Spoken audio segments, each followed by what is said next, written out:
जहां हमें इतनी सारी मुश्किलात का सामना है उसमें से एक डिस इन्फॉर्मेशन भी है। जी हाँ, दुनिया भर में डिस इन्फॉर्मेशन को क्लाइमेट चेंज के बाद सबसे बड़ा ख़तरा जो है वो करार दिया जा रहा है और पाकिस्तान को भी इस ख़तरे का सामना है। आप देखते हैं आए रोज़ नत नई अफवाहें फैल रही होती हैं जो कि अदम इस्तेकाम का बायस बनती हैं। ऑब्वियसली अब डिस इन्फॉर्मेशन के इसी चैलेंज से मुताल्लिक़ जो है फाफन ने एक रिपोर्ट जारी की है जिसमें अफवाहों के फैलाव की वजूहात की निशानदेही की कोशिश की जा रही है और पता लगाया जा रहा है और पता चला भी है कि हुकूमत की जानिब से अफवाहों पर बरवक्त रद्दअमल ना देना जो है वो दरअसल डिस इन्फॉर्मेशन की सबसे बड़ी वजह बन रहा है। हुकूमत के पास कोई ऐसा निज़ाम ही नहीं है जिसके ज़रिए दुरुस्त मालूमात की जो रसाई है वो आवाम तक मुमकिन बनाई जा सके। रिपोर्ट में ये भी इंकशाफ हुआ है कि पाकिस्तान में वजारत की जो वफाकी वजारतें हैं उनकी मालूमात तक रसाई के हक़ में जो कानून है RTI 2017 की जो सख्त खिलाफ वर्जी की जा रही है और शहरियों को मालूमात तक रसाई से रोका भी जा रहा है। रिपोर्ट में ये भी है कि 33 वफाकी वजारतों के तहत काम करने वाले 40 डिवीजन्स की वेबसाइट के तज्ज़िये पर तैयार की गई है, जबकि आइन आर्टिकल 19A तमाम शहरियों को मालूमात तक रसाई के हक़ में ज़मानत देता है। इसी पर बात करने के लिए हमारे साथ मौजूद हैं फाफन के नेशनल कोऑर्डिनेटर रशीद चौधरी साहब। उनको वेलकम करते हैं। अस्सलाम वालेकुम, welcome to the show. Rashid Sahab, बहुत बहुत शुक्रिया तशरीफ़ लाने के लिए। फाफन रिपोर्ट के मुताबिक दुरुस्त इंफॉर्मेशन की रसाई में सबसे बड़ी रुकावट हुकूमत खुद है। आखिर किस बुनियाद पर आप लोग ये दावा कर रहे हैं?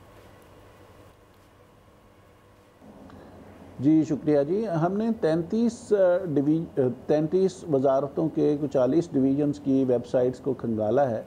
और उसमें हमने देखने की ये कोशिश की है कि जो वफाक का कानून है राइट टू इंफॉर्मेशन का, उसके सेक्शन 5 के तहत वो मालूमात जो इन इदारों को लाजमी तौर पर अपनी वेबसाइट्स पे डालनी चाहिए थी वो किस हद तक डाली गई हैं। तो उसमें जो कारकर्दगी है वो ख़ासी मायूस कुन है। सिर्फ 40% के करीब एवरेज है कि जो मालूमात वहाँ पे अवेलेबल है और बाकी मालूमात अवेलेबल नहीं हैं और बहुत ही बुनियादी सी मालूमात हैं जो मिसिंग हैं और वो वहाँ पे होनी चाहिए। तो जब इदारे ख़ुद और हुकूमती इदारे ख़ुद प्रोएक्टिवली ये इंफॉर्मेशन लोगों तक नहीं पहुँचाएंगे तो वो एक तरह से जो मालूमात तक लोगों की सही और ऑथेंटिक मालूमात तक, मुसद्दका मालूमात तक लोगों की रसाई में एक तरह से रुकावट है और यही बात जो है वो फिर फेक न्यूज़ और मिस इन्फॉर्मेशन और डिस इन्फॉर्मेशन के फैलाव का। फाफन की रिपोर्ट से ये बात ज़ाहिर होती है कि जो डिस इन्फॉर्मेशन के फैलाव को रोकने की ख्वाहिश ज़रूर है, लेकिन मालूमात की रसाई का कोई ऐसा निज़ाम हुकूमत के पास मौजूद है नहीं। कुछ वजारतें रिस्पॉन्स कर रही हैं, कुछ नहीं भी करती, यानी इस मसले को हल देने वाला सोल्यूशन कहाँ है? जी, डिसइंफॉर्मेशन के फैलाव को रोकने की ख्वाहिश ज़रूर है। लॉ लाने की बात हो रही है और बहुत सारे मेजर्स अडॉप्ट किए जा रहे हैं, लेकिन हमारे ख्याल में मिस इन्फॉर्मेशन और डिसइंफॉर्मेशन को रोकने का एक बड़ा अच्छा तरीका ये है कि हुकूमती इदारे और वजारतें और डिवीजन्स और जो इंस्टीट्यूशंस हैं वो प्रोएक्टिवली अपनी वेबसाइट्स के ज़रिए टेक्नोलॉजी को यूज़ करते हुए असल और मुसद्दका मालूमात बर वक्त लोगों तक पहुंचाना शुरू कर दें। तो उससे फिर ये जो लोग साज़ी जो मिस इन्फॉर्मेशन और डिसइन्फॉर्मेशन और साज़ी नज़रियात घड़ने वाले जो सोशल मीडिया पे जिस तरह की चीज़ें चल रही हैं उसकी खुद ब खुद हौसला शिकनी होगी, क्योंकि मुसद्दका मालूमात अवेलेबल होंगी। जो मालूमात आम पब्लिक डोमेन में अवेलेबल ही नहीं हैं, दस्तयाब नहीं हैं, तो फिर जो अंदाज़े हैं और वो गलत भी होते हैं और फिर वो एक फ्लड गेट खुल जाता है मिस इन्फॉर्मेशन और डिसइन्फॉर्मेशन का। रशीद साहब, फाफन रिपोर्ट की अगर बात करें तो कौमी सलामती अमूर और सरहदी रियासती अमूर की अमल दरामद जो शरह है वो सिर्फ 15%, जबकि समाजी तहफ़्फ़ुज़ डिवीजन्स की कारकर्दगी सबसे कम यानी कि सिर्फ 8% देखी गई है। आखिर इसकी वजूहात क्या हैं? जी, हैरान कुन बात तो ये है कि ऐसी वजारतें जिनकी इंफॉर्मेशन लोगों तक सबसे ज़्यादा होनी चाहिए थी, उन्होंने सबसे कम इंफॉर्मेशन डाली है। फॉर एग्ज़ाम्पल, जिस तरह आपने बात की ये समाजी तहफ़्फ़ुज़ के जो डिवीजन्स हैं, जो पॉवर्टी एलिविएशन है, जो सेफ्टी नेट्स हैं, यहाँ पे सबसे कम इंफॉर्मेशन अवेलेबल है और यहाँ पे बहुत सारा काम हो रहा है, लेकिन हमारे यही जो इदारे हैं ये वो काम लोगों के सामने नहीं ला रहे। अगर वो लोगों के सामने लाएं तो जो सेफ्टी नेट्स के बारे में जिस तरह की अफवाहें, जिस तरह की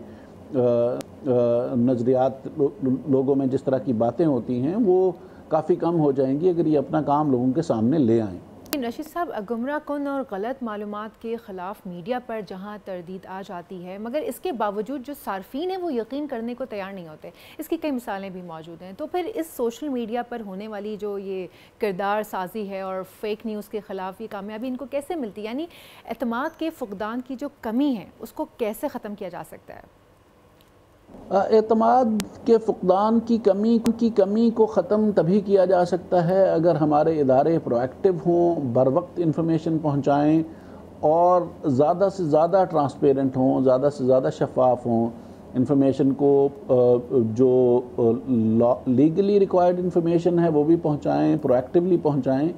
بلکہ لا کی اسپرٹ کو دیکھتے ہوئے اس سے تھوڑا آگے جائیں، اور اگر کوئی انفارمیشن ریکویسٹس آتی ہیں تو ان کو بھی اچھے طریقے سے ہینڈل کریں، 10 دن کے اندر اندر پہنچائیں جو لا میں ٹائم دیا ہوا ہے، اور وہ جو آفیسرز نامینیٹ کرنے ہوتے ہیں ان کو نامینیٹ کیا جائے۔ تو جو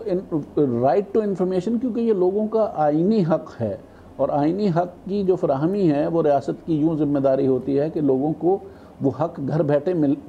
ملنا چاہیے، لوگوں کو اس کو پوچھنا نہیں پڑے کہ یہ انفارمیشن کہاں ہے، بلکہ وہ انفارمیشن پبلک ڈومین میں اویلیبل ہو، اور اسی سے ہی جو ریاست اور عوام کے درمیان جو اعتماد اور کا فقدان ہے وہ ختم کیا جا سکتا ہے۔ بالکل، ایبسلیوٹلی آپ کی بات سے ایگری کرتے ہیں۔ Thank you so very much for joining اس۔ ہمارے ساتھ نیشنل کوآرڈینیٹر فافن موجود تھے، رشید چودھری صاحب، جو کہ بتا رہے تھے کہ بھائی یہ ساری چیزیں کیسے ہو سکتی ہیں، لیکن ہمارے اوپر بھی کچھ ذمہ داری بنتی ہے کہ جو فیک نیوز ہم دیکھ لیتے ہیں یا جو ڈس انفارمیشن پھیلائی جا رہی ہے ہم اس کو دیکھ لیتے ہیں، ہم آنکھیں بند کر کے اس کے اوپر یقین کر لیتے ہیں، یقین ہی نہیں کرتے بلکہ ساتھ ساتھ اس کو شیئر بھی کرتے چلے جاتے ہیں۔ سو ہم آلموسٹ ڈیلی بیسس پر اپنے پلیٹ فارم سے یہ آپ کو آگاہی دے رہے ہیں کہ خدا کے لیے جو آپ کے سامنے کوئی فیک نیوز آتی ہے، کچھ بھی آتی ہے، کسی قسم کی بھی نیوز ہے، میں تو کہتی ہوں آپ پہلے اس کو ذرا دیکھ لیں، اس کی آتھینٹسٹی ضرور چیک کر لیں کہ آیا وہ آتھینٹک ہے، صحیح ہے بھی کہ نہیں، اس کے حقائق جان لیجئے، اس کے بعد اس کو شیئر کیجئے۔ سبسکرائب کریں اور بیل دبائیں تاکہ کوئی خبر رہ نہ جائے۔